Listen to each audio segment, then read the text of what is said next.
NJ Hoops here with Jim Clbanoff, independent NBA scout with Clib Hoops. Jim, always some New Jersey players out there. This year, I guess the top player in this state is maybe two. Maybe Ryan Thompson, Jeremy Hazel, of course Thompson's a senior at Ryder. Give me your thoughts about his NBA prospects. I actually scouted him quite a bit since his freshman year when I was first going to Ryder to take a look at his brother Jason, who's obviously having a very good impact at the NBA level.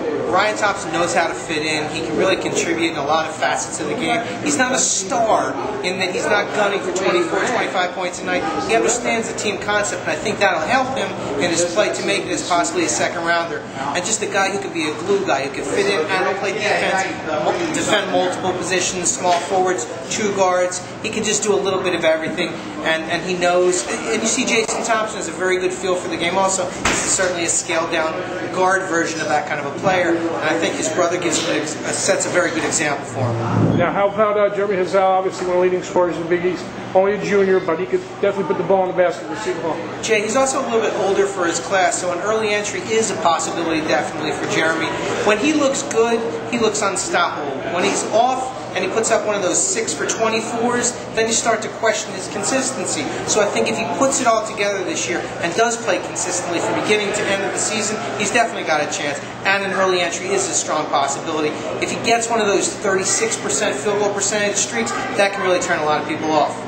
Now, another guy everybody mentions possible NBA, Deshaun Butler down at West Virginia. Give me your thoughts on him and his prospect. Solid. There's nothing sexy about his game. There's nothing that says this guy has to play at the next level. He'll certainly have opportunities. He'll be showcased very well in Huggins' system. But I just don't see anything elevating him and saying, I got to be a first rounder. He could be invited. He should be invited to the postseason camps. He'll get these opportunities. I just don't know if there's anything separating him between the pack.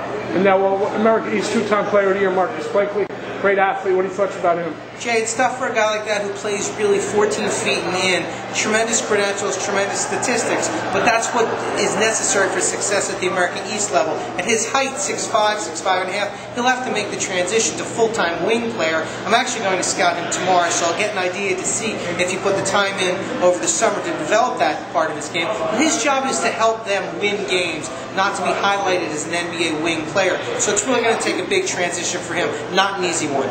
Now, Duke's got two guys from Jersey, highly recruited out of high school, great players in high school, haven't been stars yet down in the Duke system, but they're both seniors. Brian Zubek, 7-footer, and Lance Thomas, 6'8" forward. What are your thoughts on their possible chances? Still waiting for those guys to have breakout seasons. It's certainly an elite program. They haven't been given that. The torch hasn't been passed on to them, and they probably won't. These guys may have to go the long route if they're going to eventually get there, but certainly they're steep in fundamentals. As high school players, very good, solid basketball IQ guys. It's just something someone's going to need to open a door for them to get that opportunity. Thanks, Jim. Really appreciate it.